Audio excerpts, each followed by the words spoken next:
Capítulo 9 de San Mateo, verso 36 en adelante, leo en el nombre del Padre, del Hijo y del Espíritu Santo. Y al ver las multitudes, tuvo compasión de ellas, porque estaban desamparadas y dispersas como ovejas que no tienen pastor. Entonces dijo a sus discípulos: a la verdad la mies es mucha, mas los obreros poco. Rogad pues al Señor de la mies que envíe obreros a su mies. Señor, úsame una vez más, por misericordia, como siempre me usas, por misericordia, para bendecir a tu pueblo, para bendecir a tu iglesia, con una palabra y aquellos que escucharán, en el nombre de Jesús. Amén y amén. Que yo pueda ver lo que estás haciendo en mí. La compasión de Jesús por las multitudes. Siempre me llamó la atención este pasaje y cada cierto tiempo el Espíritu Santo me lo recuerda. Cómo Jesús recorría todas las ciudades, aldeas, enseñando en la sinagoga de ellos, predicando el evangelio del reino y sanando toda enfermedad y toda dolencia. Siempre me llama la atención, recorría Jesús.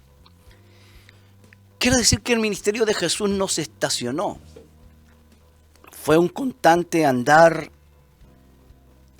y un constante moverse de un lugar hacia otro. Jesús no se estacionó. Si Jesús se hubiese estacionado en un lugar, sin duda hubiese tenido la mega iglesia más grande de todos los tiempos, porque nadie puede hacer las señales que Él hizo: caminar sobre el mar, reprender el viento y el mar, y resucitar de los muertos al tercer día. Si Jesús hubiese levantado un ministerio pastoral, sin duda sería el ministerio y la iglesia más grande. Pero la labor de Jesús era recorrer, moverse de un lugar a otro, no estacionarse. Una vez escuché a un pastor brasileño decir: el pastor tiene que estar preparado para tres cosas. Primero, para predicar. Siempre un pastor tiene que estar preparado para predicar. Como decían los viejos pentecostales, el buen soldado tiene que estar preparado. Más si es un pastor. Siempre tiene que tener un mensaje, un pancito que está amasando durante la semana. Siempre tiene que estar preparado para predicar. Segundo, un pastor tiene que estar preparado para morir. Un pastor siempre tiene que estar preparado para morir.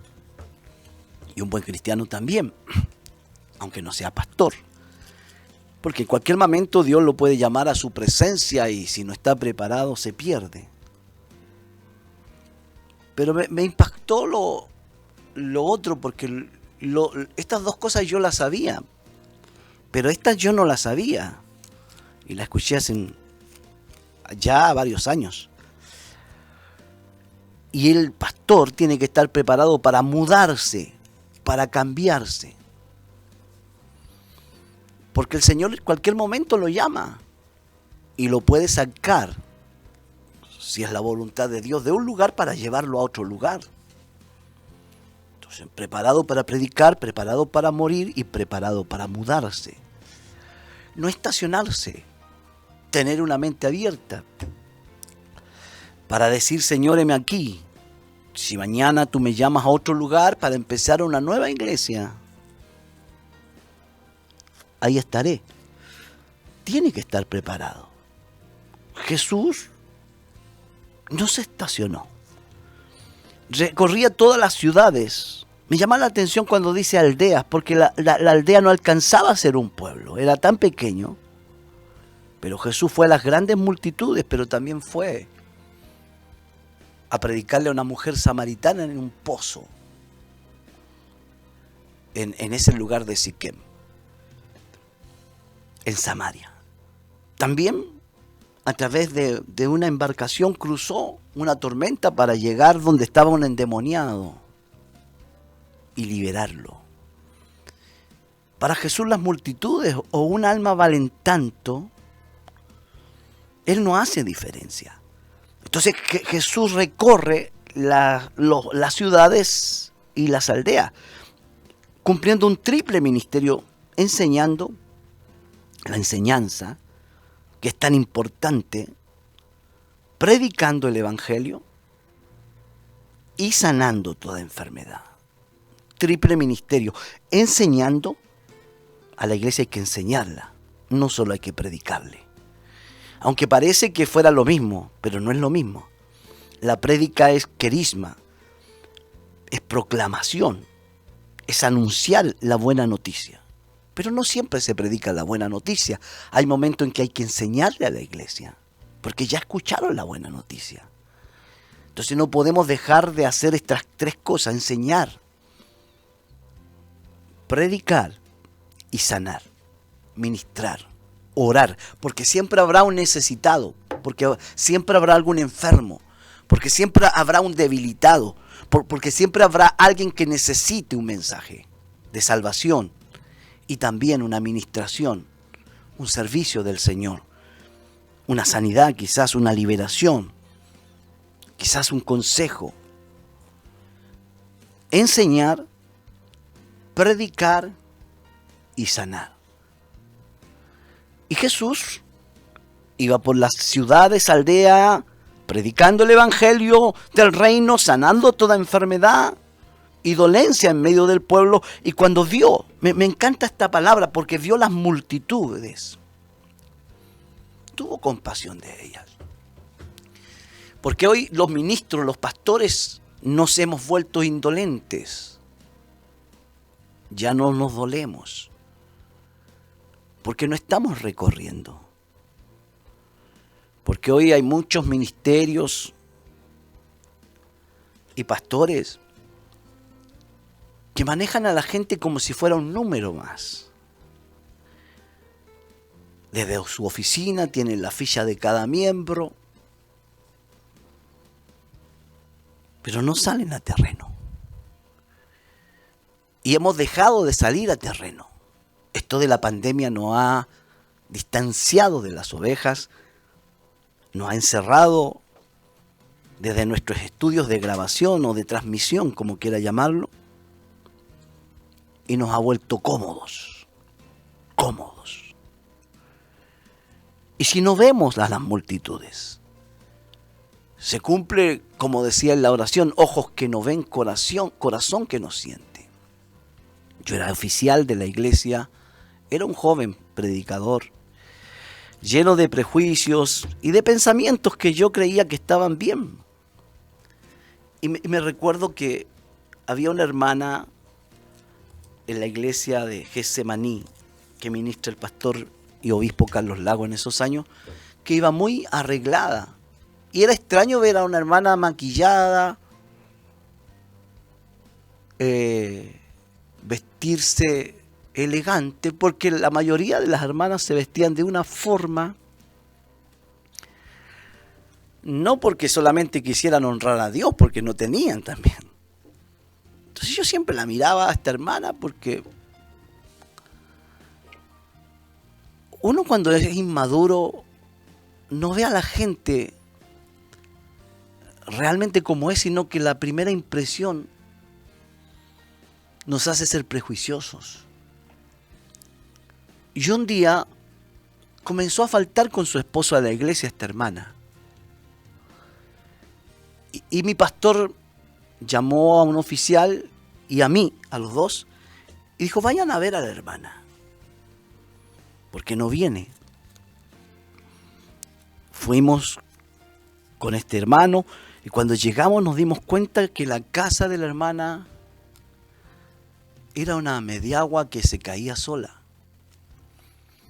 que estaba al fondo del patio. y que estaba llena de barro porque había llovido y que tenía un tablón donde ella tenía que venir desde el fondo del patio a la llave que estaba a la entrada del sitio a lavar la loza, y estaba enferma y estaba pobre. Y todo lo que yo pensaba de ella se me vino abajo. Me di cuenta que la realidad que ella tenía era muy distinto a lo que yo veía. Entramos, oramos, miré cómo ella vivía y el Señor me dio una lección. Ojos que no ven, corazón que no siente. A veces no sabemos cómo vive nuestro prójimo. No sabemos cómo vive nuestro hermano. Y a veces Dios tiene que llevarnos a ver la realidad para sufrir con el que sufre.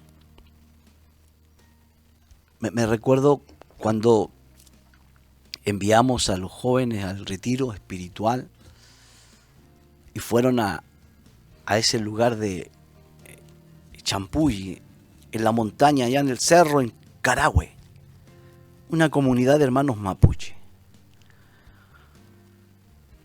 Y cuando llegaron mis hijos, dice, ¿y qué pasó? No, es que regalé mis zapatillas, porque los niños andaban a pies pelados, con un frío. Y los jóvenes que yo regalé mi parca, yo regalé mi blue jean, yo regalé esto. Porque, claro, porque ellos vivían en una burbuja de bienestar. Pero cuando vieron la realidad, se despojaron.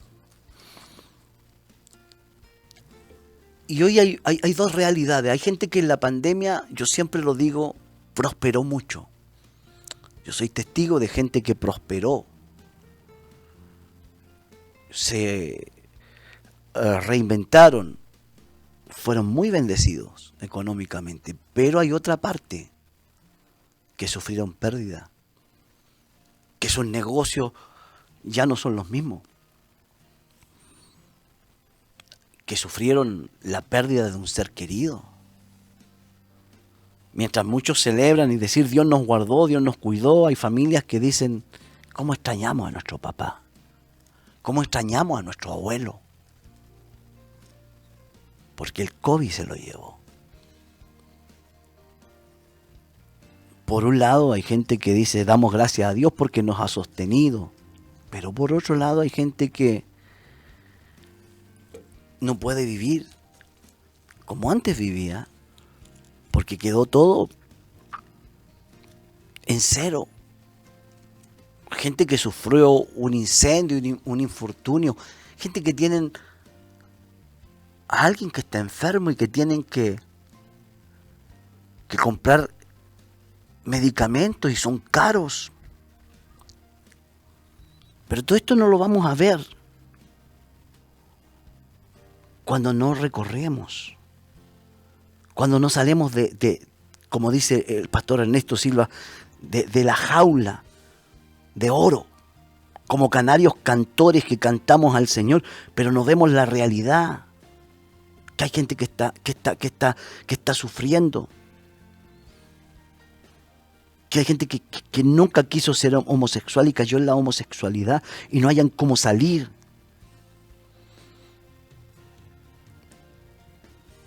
Y que en vez de recibirlos con amor, a veces son despreciados, desechados. Que no quieren vivir esa vida, que quisieran tener esposa, hijos, atados, cautivos de Satán. Que no quisieran estar en drogas, que no quisieran estar en el alcohol. Pero la iglesia, hoy muchos han perdido la visión. ¿Por qué existimos? ¿Por qué vivimos? ¿Por qué estamos en este mundo? ¿Cuál es nuestra tarea? Gente que ya no quiere predicar en las calles. que dejaron el primer amor, porque hoy tienen comodidades, porque hoy viven bien. Pero nos olvidamos que nuestro maestro, nuestro ejemplo, recorría las ciudades, las aldeas, enseñando en la sinagoga y predicando el evangelio, sanando a toda la gente en el pueblo. Y tuvo compasión. Tuvo compasión. Y pidámosle a Dios compasión. Porque cuando un predicador tiene compasión, no es tan simple echar a alguien al infierno. Como digo siempre, debemos predicar del infierno porque sí existe el infierno, pero ni tú, ni yo, ni nadie tiene la autoridad o la facultad de echar a un hombre al infierno, a una familia al infierno. Porque para esto vino Jesús, para buscar y salvar lo que se había perdido. Iglesia, tenemos que redireccionarnos y decir cuál es nuestra misión, cuál es nuestra visión. Por más que Dios nos bendiga, hay una necesidad. Pedirle a Dios sentir compasión, sufrir con las personas que sufren, porque estaban desamparadas y dispersas como ovejas que no tienen pastor. Hoy día hay mucha gente que está desamparada y dispersas. Hay gente que me ha dicho, pastor, yo puedo ir a su iglesia. No es mi iglesia, es del Señor. Es que me siento como en corral ajeno. No es corral ajeno. Jesús es el buen pastor. Y hoy hay mucha gente que está desesperada, está sin consuelo, no puede dormir en las noches. Pero hay una esperanza. Y esa esperanza es Jesucristo, el que tiene compasión, el que te ama tal como eres. Nadie te amará tanto como Jesús, porque no hay mayor amor que este, que uno que entrega la vida por sus amigos, y ese es Jesús de Nazaret. Me encanta porque dice, entonces dijo a sus discípulos, a la verdad la mies es mucha, mas los obreros son pocos. Necesitamos obreros, no patrones, no jefes, obreros con el overol, trabajadores de la viña del Señor, que estén dispuestos a ensuciarse los pies, las manos.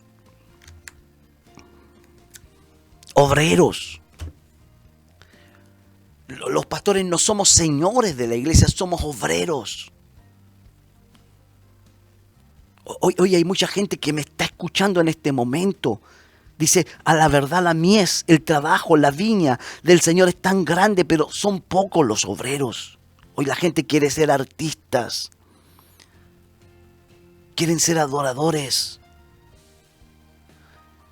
Que quieren ser predicadores famosos. Nuestros predicadores están enfermos por un lugar en el púlpito.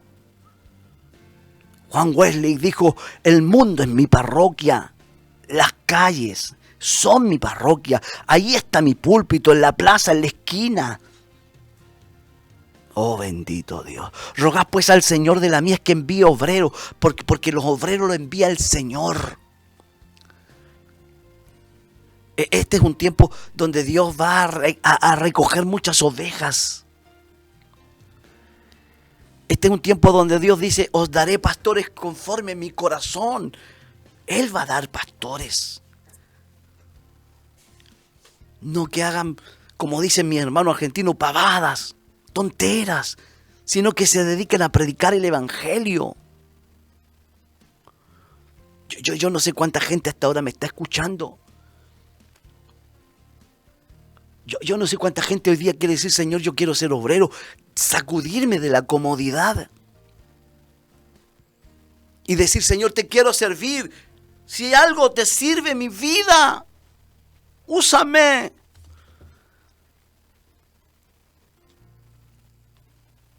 Esta es una palabra de reflexión. Pero si tú eres uno de aquellos que está sin dirección, yo quiero orar en este mismo momento por ti. Si te sientes como una oveja sin pastor y perdiste tu rumbo, Jesús te ama. Jesús te ama. Yo quisiera orar por ti donde quiera que estés. Si nunca le entregaste la vida a Jesús, vamos a hacer una oración. Ahí donde estás. Porque no hay mayor amor que este, que uno que dé la vida por sus hermanos. Y este fue Jesús. Yo no sé si estás lejos del Señor, pero quiero que repitas conmigo esta oración. Señor Jesús. Señor Jesús.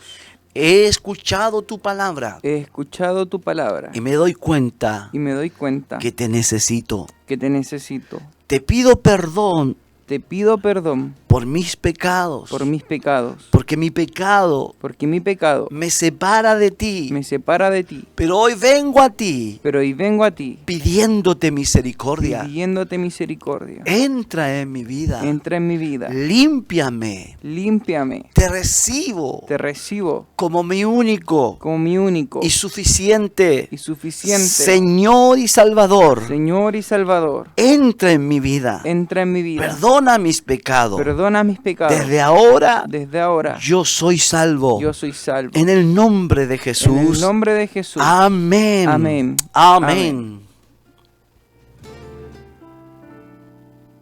Subir a lo más alto que yo pueda, solo para